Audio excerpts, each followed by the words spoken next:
这是我与顾言慈第27次来民政局领证。苏念、顾言慈，到你们了。到我们了。哥，我胃疼的厉害。晴晴，你怎么了？要不要我送你去医院？不用了，今天是你们的大日子，我忍一忍就好。晴晴，别逞强，哥马上带你走。领证很快的，你连10分钟都不能留给我吗？反正都等了26次，也不差这一次。原来他心里一直有数，只是从没把我的等待当回事。顾言慈，你今天不跟我领证，就不会有第28次了。先别闹，等我把晴晴安顿好。10分钟内带上证件来民政局。第27次，我不想再等一个总会迟到的人了。还疼不疼？能不能走？没事儿，我能忍。你先陪嫂子领证吧。都疼成这样了，还逞什么强？小晴，是脚痛还是胃里烧得慌？我车里有胃药，让糖糖去拿，你先吃一颗。不用了，阿姨，我胃病很久了，普通的药没用。先吃胃黏膜保护药，不会加重病情。你要不放心，我陪你去医院。阿姨是不是觉得我故意挑今天犯病？我真的不想耽误他们。阿姨，晴晴都这样了，您就别逼她了。我是在给她想办法。可她从小就怕去医院，别人陪她没用。苏念、顾燕池，你们还办理吗？办理。苏念，晴晴现在不舒服，所以呢？你先把材料收好，等我带她检查完，我们再重新约，不会让你等太久。不会太久。这4个字，我听过26次。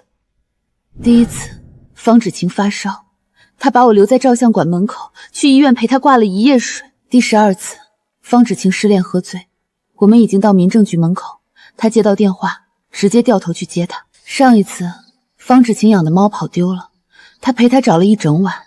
第2天，他睡过了头。每一次，方芷晴都会先说：“哥，你不用管我。”然后顾言琛便会告诉我，晴晴从小缺安全感，你多体谅她。我也真的体谅了26次。小晴，药拿来了。吃完休息10分钟，阿姨陪你。严策和小念现在进去签字，时间正好。算了，我不吃了。我一紧张就会吐，只有哥哥知道怎么照顾我。嫂子，你不会怪我吧？你们在一起8年，一张证晚1天领，感情也不会变的，对吧？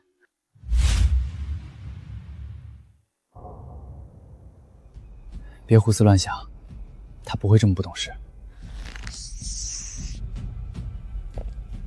顾言慈，你知道这已经是我们第27次领证了吗？知道。那你也知道，我们为今天准备了多久？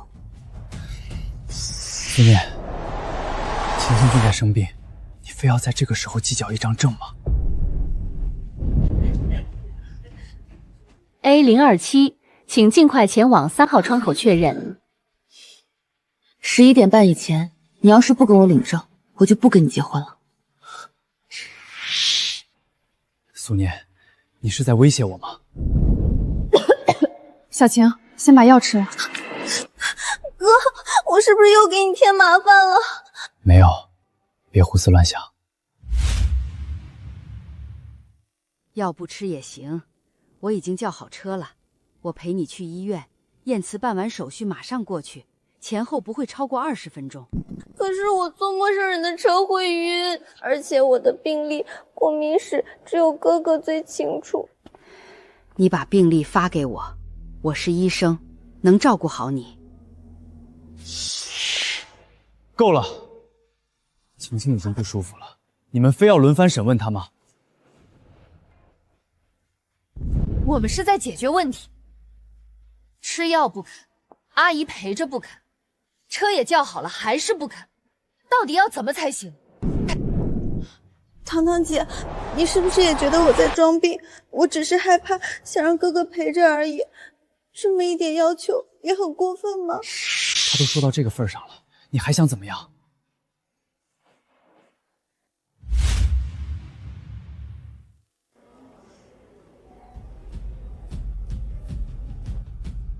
顾燕慈，还有22分钟。我知道，可朕晚一天领，不代表我不娶你。我们8年的感情，难道连这点事都经不起？嫂子，你别生气，哥哥最爱的人还是你，我只是暂时借他一会儿。暂时？你借走了我的生日、纪念日和26次领证的机会，现在又要借走第27次吗？顾燕慈，我最后问你一遍，是现在跟我去3号窗口领证，还是留下来陪他？苏念，你一定要在他生病的时候逼我选吗？行，你要做什么，随你。但是，我今天一定要领证，即使那个人不是你。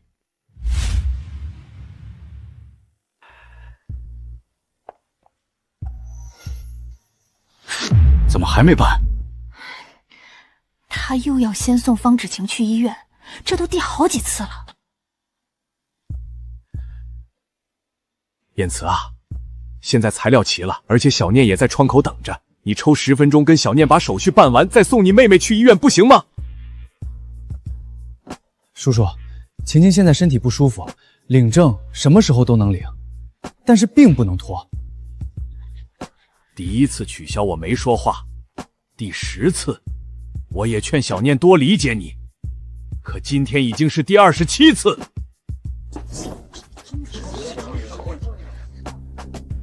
你到底凭什么觉得他还能一直等？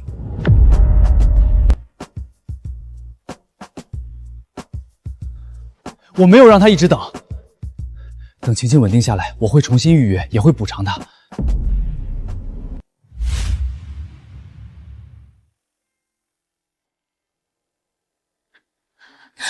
叔叔，您别怪哥哥，是我不好，我不该跟着过来。我现在就走，哪怕晕在路上，也不会再耽误他们。晴晴，你不要再逞强了。叔叔，晴晴已经在道歉了，你们非要把一个病人逼到什么程度才满意？没人逼他，是我们把药、车和陪他的人都准备好了，他一个都不要，他只要你。他信任我有什么错？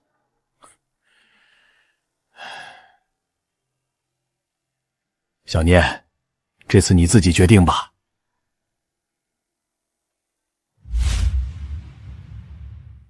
A027若5分钟内未完成确认，将瞬移至下一位。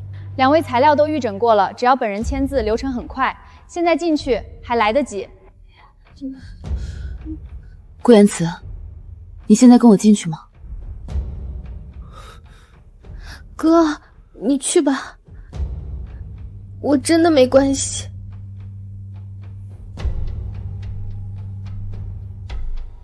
我先送晴晴去医院。苏念，别再赌气了，证哪天都可以领。我们8年感情不会因为今天没办就没了的。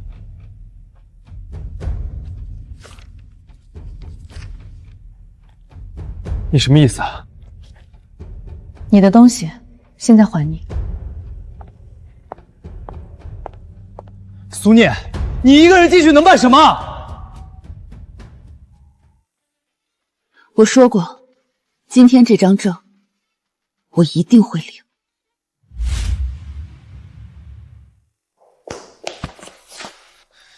苏念，你闹够没有？没有我的身份证，你一个人能跟谁领证？这就不劳你操心了。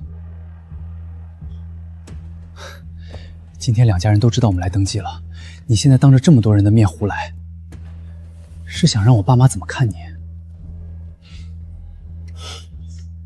第27次让所有人白等的人是你，现在怕丢脸了？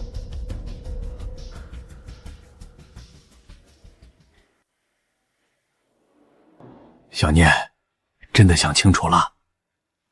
想清楚了。别为了别人委屈自己。叔叔阿姨，他就是在气头上，你们也跟着他胡闹。哥，你还是陪嫂子吧。要是他真因为我不跟你结婚，我会自责一辈子的。你都这样了，还逞什么强？嫂子，我们只是兄妹，你真的要因为哥哥照顾我，就把8年感情全都不要了吗？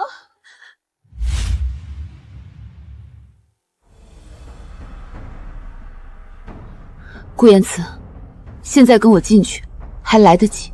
苏念，你别逼我。我先把晴晴送去医院，下午再来陪你。我们都等了26次了，也不差这半天。原来都到这一步了，他还是觉得我会留在原地等他。还有1分钟，超过时间，今天就不能再办理了。苏念，别再赌气了，你先回家，等晴晴检查完，我晚上再去哄你。我看着他，忽然连失望都没有了。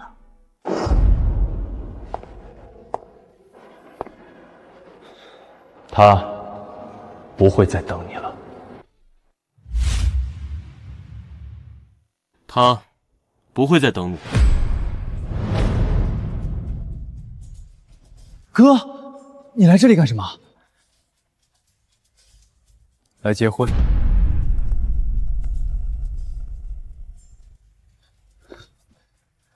她是我的未婚妻。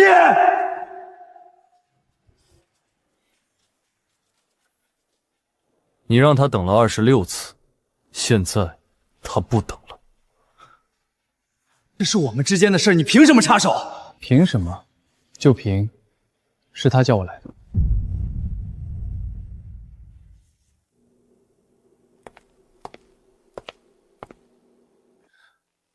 苏念，最后问你一次，想清楚了吗？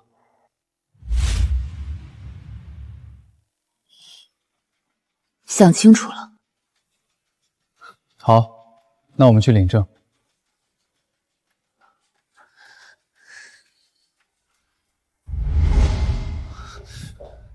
苏念，你疯了吗？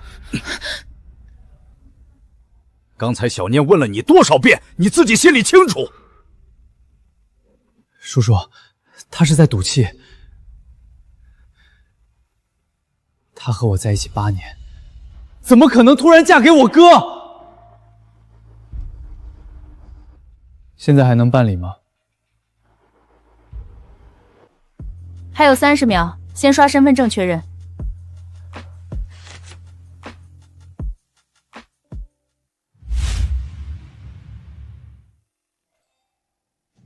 女方也确认一下。苏念，结婚是一辈子的事儿，你不能为了气我就随便找个人。他接到消息后，只用了10分钟便赶了过来，没有问我为什么突然改变主意，也没有趁机说顾燕慈一句坏话。他只是带上证件，准时出现。而顾燕慈陪了我8年，却让我等了26次。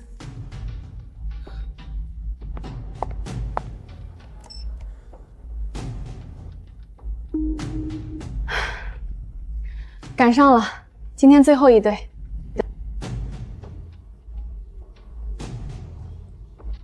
嫂子，你真要嫁给大哥吗？你就算再怎么生哥哥的气，也不能拿大哥报复他。他做什么决定，还轮不到你替他定义。大哥，我也是担心你。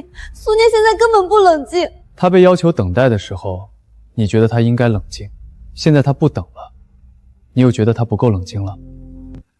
哥，你早就等着这一天了，是不是？我确实等了很久。她是我的未婚妻，你凭什么跟我抢？你有26次，他只给我这1次。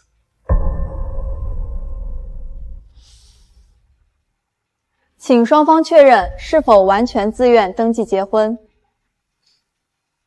苏念，现在反悔还来得及，无论你怎么选，我都不会逼你。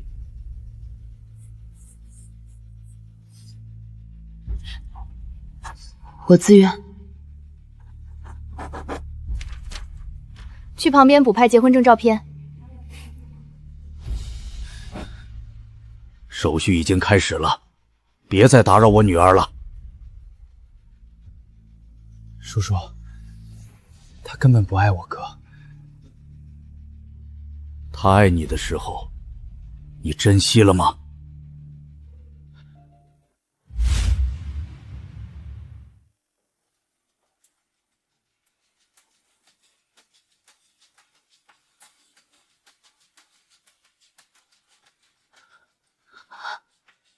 你怎么会有这个？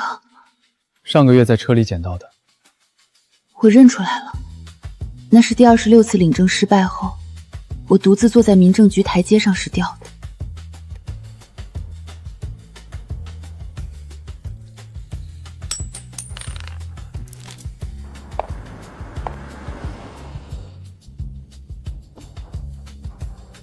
苏念，哪天你真的不想等了，就来找我。我以为他只是看不过去，没想到他连我掉下的发夹都一直收着。可以吗？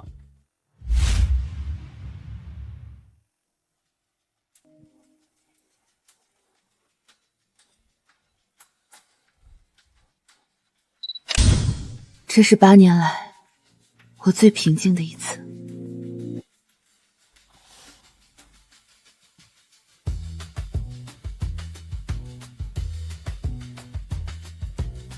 这是我的第27次领证，也是第1次真正领到证。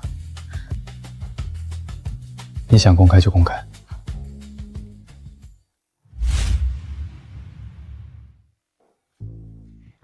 你想公开就公开，暂时不想告诉别人也可以。住哪里，婚礼什么时候办，都由你决定。你不怕我明天就后悔？怕，但怕不代表我要替你做决定。想好了就行。你跟我过来。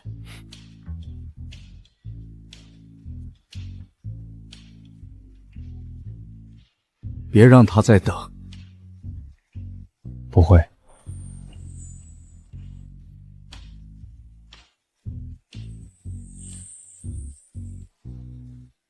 什么时候准备的？你第26次没领成那天。什么时候愿意带，再带。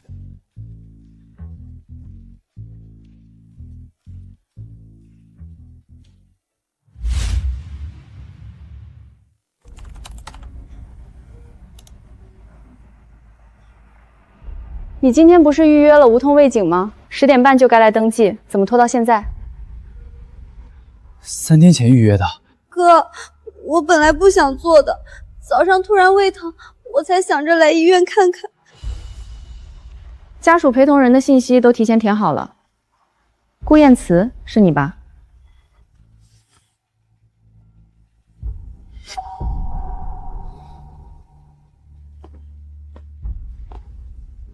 为什么不提前告诉我？我怕你觉得我故意影响你们，我本来想自己忍过去的，可你最后不也选择陪我了吗？是啊，方芷晴没有拿刀逼我，她只是说胃疼，只是抓住我的袖口，只是掉了几滴眼泪，做出选择的人一直都是我。哎呀，怎么又胃疼了？早上你怎么不叫我陪你做胃镜？方芷晴有母亲，有司机，有医生，甚至有提前预约好的检查。她从来都不是非我不可，只是我享受了被需要，也习惯让苏念退让。顾燕慈，你最好给我一个解释。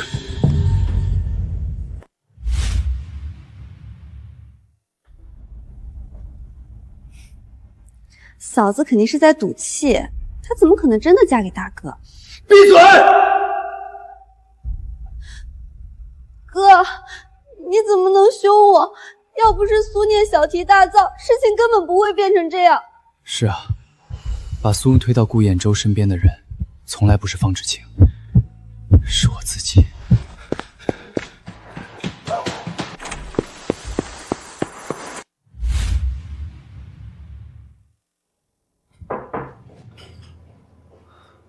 先生，里面是私人用餐。让开！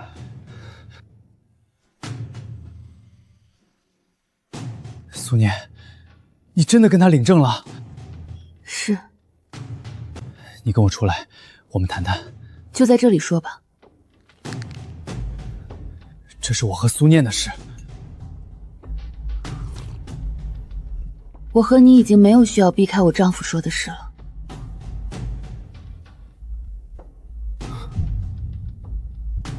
苏念，你别这样。我承认今天是我错了。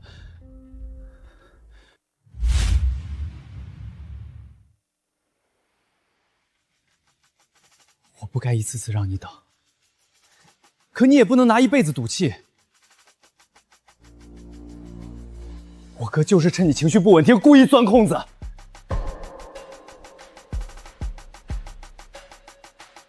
他在民政局问了你3次，我到的时候，他已经做完选择。你闭嘴！苏念，我们8年感情，你真的舍得吗？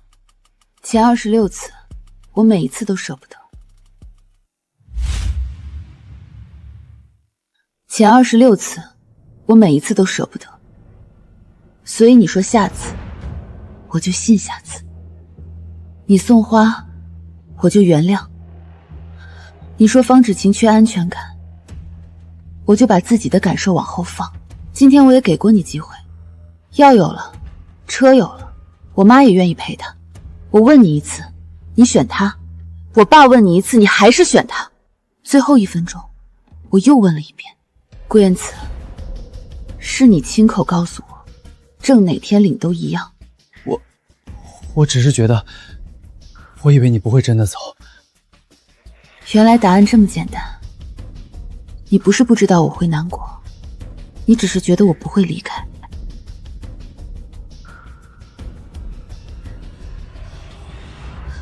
嫂子，未必是真的。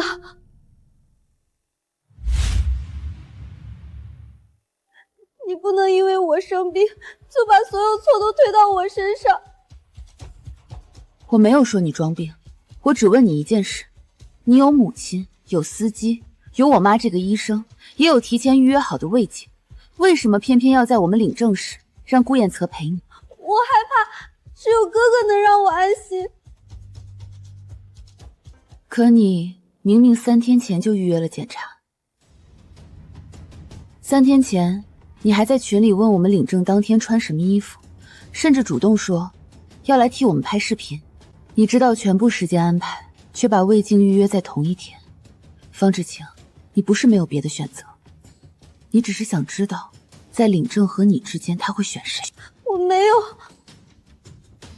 现在你知道答案了，他选了你，而我也做了自己的选择。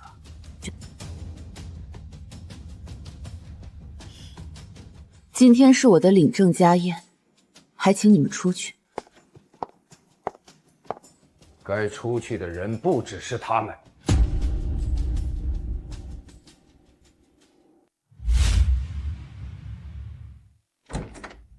哎呀，程远，你快劝劝堰舟，传出去多难看。坐着。苏念不是让我们兄弟争抢的物件。他跟燕慈谈了8年，你这个当哥哥的，转头娶弟弟的未婚妻，像什么样子？第一，他和顾堰慈没有婚姻关系；第二，登记前顾堰慈已经明确放弃；第三，他是自愿和我结婚的。这3点有违反法律或道德吗？可晴晴是真的生病了，苏念，为了这点小事换人结婚，未免也太绝情了吧？苏念没有阻止顾燕慈照顾方芷萍，她只是停止了自己的等待。你们可以要求自己的女儿被照顾，却没有资格要求另一个人永远为她让路。你到底为什么不先领证？我以为苏念会等我的。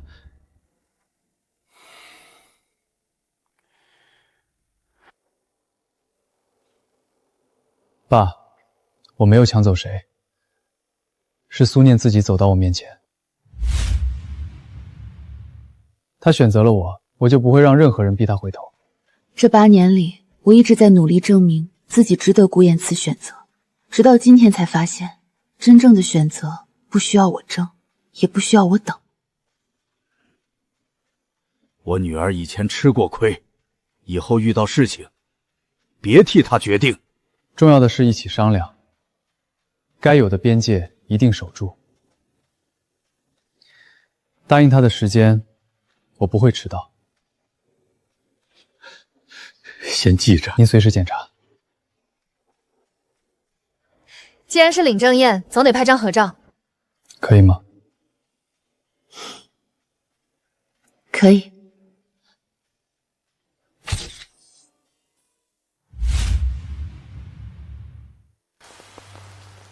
小念，我已经和方芷媛说清楚了，以后她的事情我不会再管，我也从家里搬了出来。你能不能和我哥结束？然后呢？我们重新开始，婚礼、房子、领证时间全都听你的，我保证不会再迟到。顾燕慈，婚姻不是你表现不好就取消，表现好了就重新奖励给你的东西。我选择顾燕州，也不是为了惩罚你，他尊重我的决定，而你直到失去我，才开始尊重我的底线。你真的爱他吗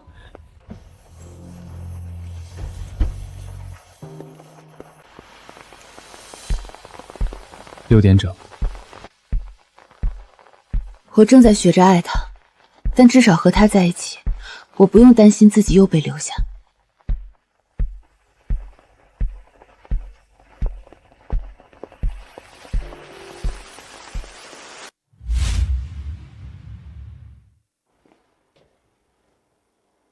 你明知道他们要领证，为什么不提前找陪诊？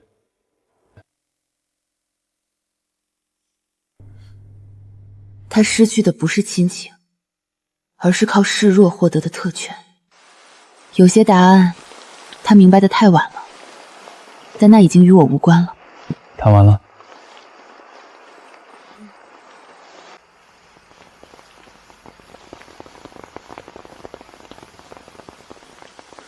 这一次，我不用再等了。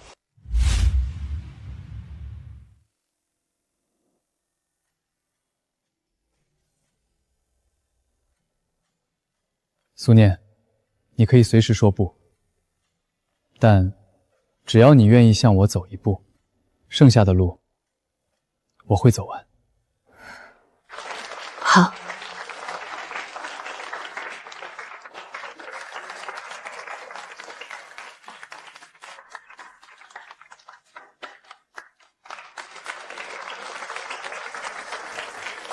过去8年，我习惯了等人，等顾燕慈结束工作，等她安顿好方芷莹，等她兑现下次的承诺。可顾燕州用半年告诉我，等待不该是一个人的义务。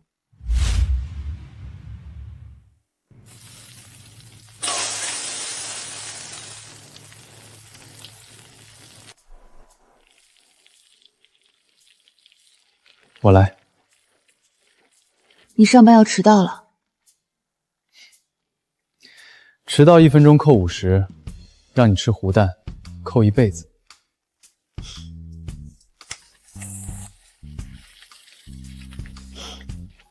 以前的清晨，只有我一个人热剩饭。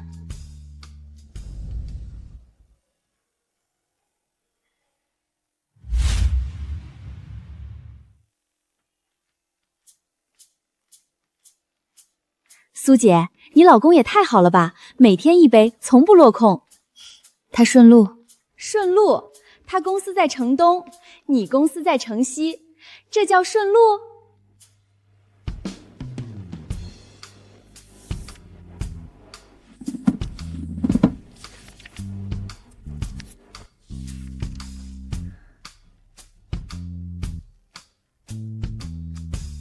他领证那天就在这页上写了这句话。我攒了2个月的便利贴，今天才翻到。燕慈，你搬出去快1年了，还没闹过？我没闹。哥，别叫我哥。芷晴也是关心你，她最近工作也不顺，合作方都解约了。那是他自找的。他选了你哥，你就把日子过好，别再让顾家丢第2次人。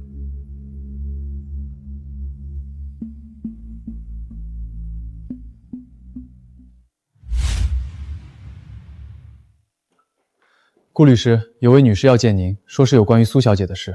不见。她说手上有照片，让她进来。大哥，我知道你不爱听，但苏念她私下一直在见燕慈。这张照片上周3下午3点拍的。你怎么知道？上周3下午，苏念在深圳开会，回来第一件事，他就告诉我燕慈来找过他。你挑拨的是我的信任，可我的信任不需要你验证。小周，送客。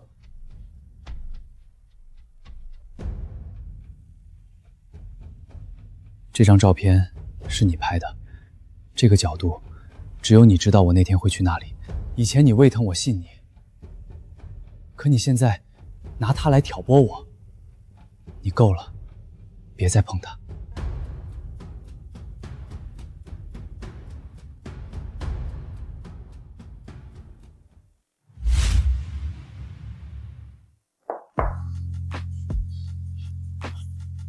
今天怎么晚了？加了个班。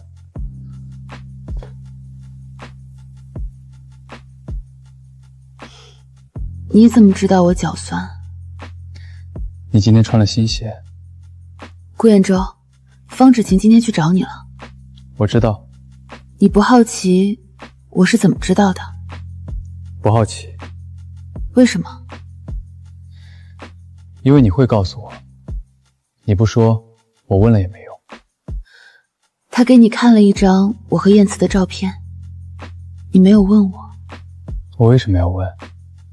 你早就告诉我了。你就不怕他说的是真的？怕，但我信你说的胜过他演的。原来信任一个人是这种感觉。以前我等顾燕慈的时候，最怕的就是他说谎。外派名额批下来了，下周1出发，考虑好了吗？本季度业绩增长37%，重点客户续约率100%。苏念，公司准备提拔1名新部门主管，我推荐了你，条件只有1个。什么条件？外派深圳3个月，带队做新项目，项目立住了，主管的位置就是你的。王总，我能考虑一下吗？1周内给我答复。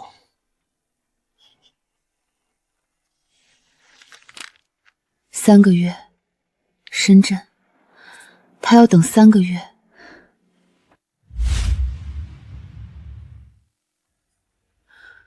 公司有个外派机会，去深圳3个月，项目立住，升新部门主管。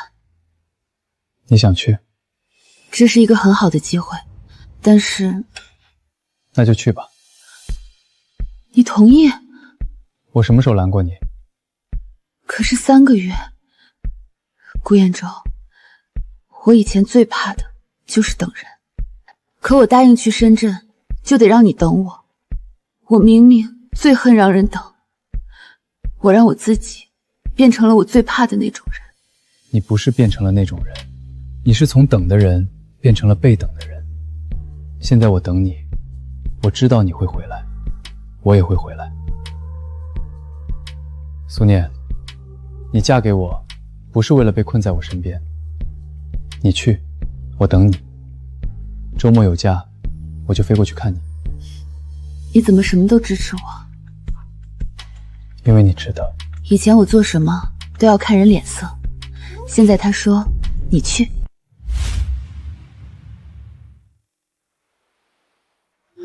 几点落地？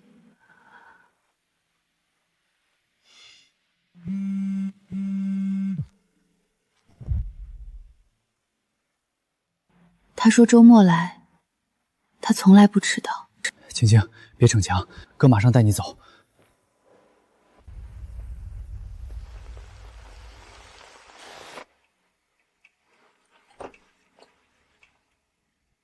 我以为我已经不怕等了。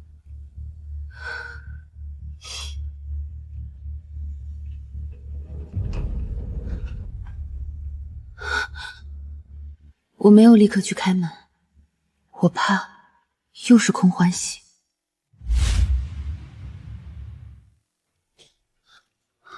航班取消，我改签了下一班。手机在飞机上没电，下机才发现。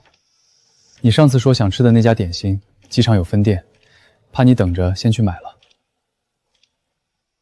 怎么哭了？我以为你会像他一样。我知道。你不知道，你迟到的时候，我脑子里全是以前的样子。苏念，我不是不会迟到，我是不会让你等得不明不白。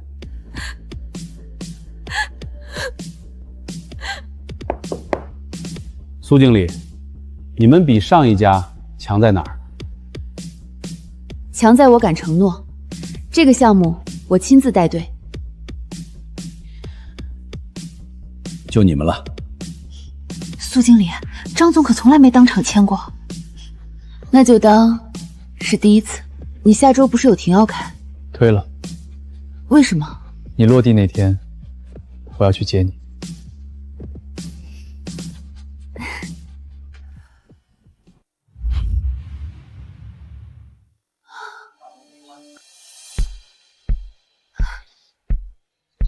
你怎么来了？答应你的时间不会迟到。可是我说的是3个月后回来，又没说今天几点到。你的航班信息我查了。顾彦舟，你怎么什么都记得？关于你的事儿，我都记得。怕你等，所以提前到了。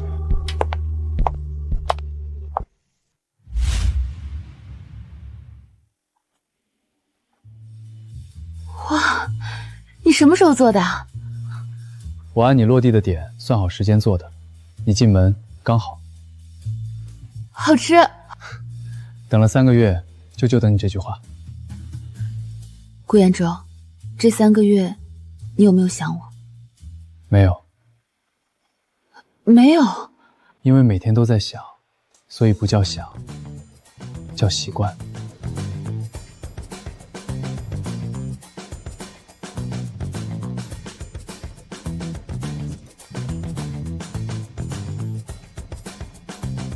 哥，我后天去新加坡了，想跟你们喝一杯。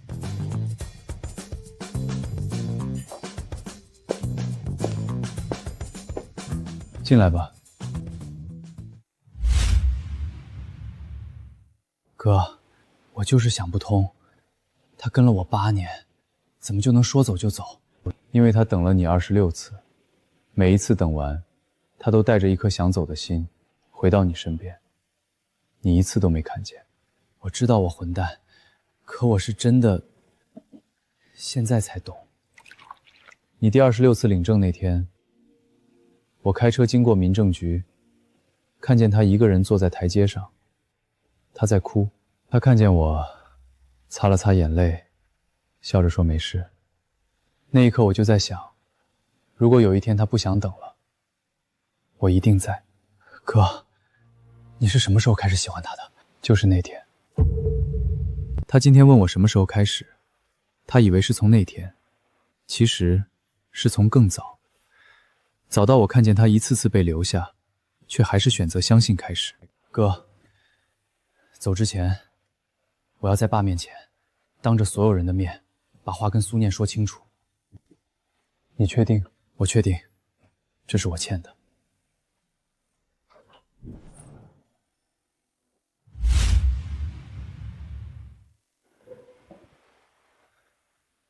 爸，今天我有话要说给苏念听。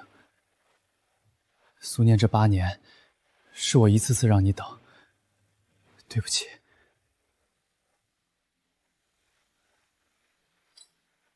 顾言慈，你的道歉我收到了，但我不接受，不是为了我，是为了让你自己好过。你欠我的不是一句对不起，是26次等待。那26次我等不回来了，所以我不配你的原谅。我不欠你原谅，你也不欠我还你一句算了。爸，顾家继承的职位我不要了，新加坡分公司的调令我接了，这是我该负的。你疯了！爸，这是我该负的。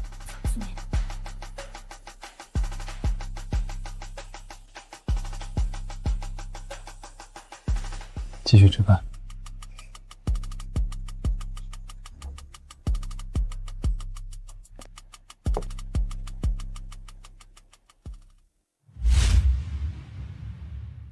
苏念，新部门主管的位置，你准备好了吗？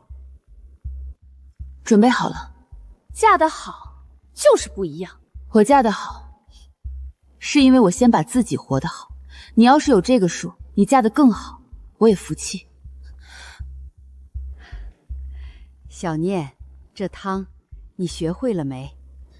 阿姨，您坐，我学得快。小念以前哪会这些？她小时候连火都不敢开。苏念，听说你升主管了，你看男人的眼光总算对了一次。兖州，过来，陪我喝一杯。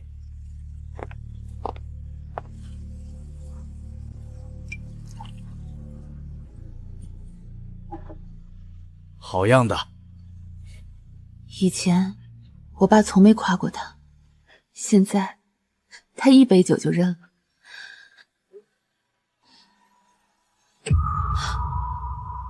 方芷晴，他怎么在便利店上班了？小芳，刚才那个面试，人家还是没要你。说我没相关经验。你那简历上写的自媒体运行，怎么不投那边？内行，圈子里都认识我。那个装病的继妹成了我的标签。买瓶水。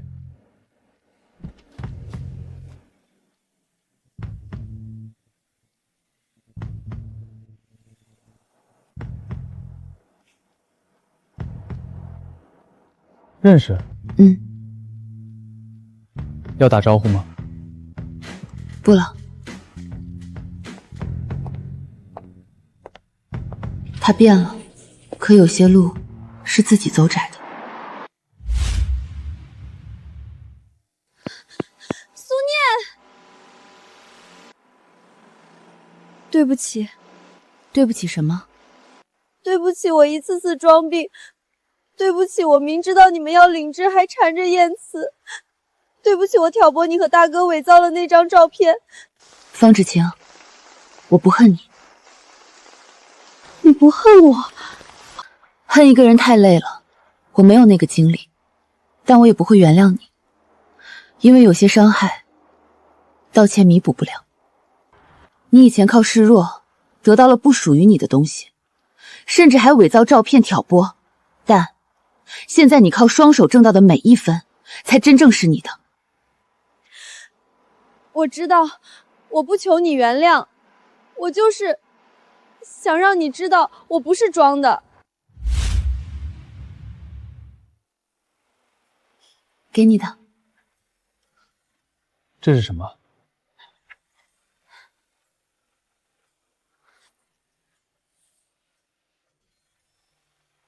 你什么时候准备的？逛街的时候看见就买了。你以前那块旧表戴了多久了？你第26次领证那天买的。那天路过柜台，我想，如果有一天他不想等了，我一定在。旧的换下来，以后是你给的时间了。你这辈子都带着，带着，走到哪儿都是你给的时间。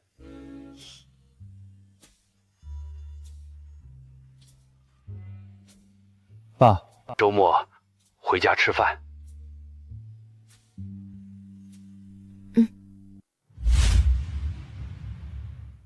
燕州他以前没这么笑过，现在他回家开口都是小念说。苏念，以前的事是我糊涂，是顾家对不起你。你在深圳项目做得漂亮，你嫁进顾家是顾家捡了便宜。爸，过去的事儿就过去了，翻篇吧，以后的日子过好就行。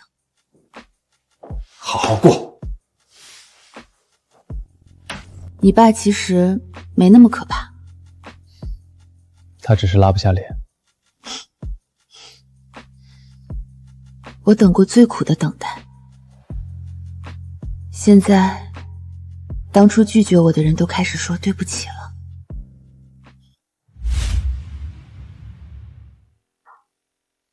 顾律师，有位女士找您，说是您夫人。你怎么来了？你最近天天加班，我怕你不好好吃饭。你做的？跟视频学的，番茄牛腩炖了2小时。怎么样？好吃。燕州，你以前总给我做饭，以后换我给你做。苏念，你刚才叫我什么？燕州，我等他戴上，等了3年。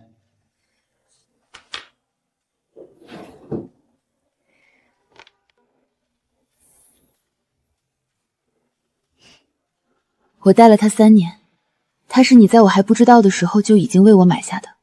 3年了，它一直替你说着那句你从没开口的话，我等了。我知道，故事还没写完。第27次，我没有嫁给那个让我等了8年的人，我嫁给了那个从来不会让我等的人。这一次，时间到了，他也到了，故事还没写完。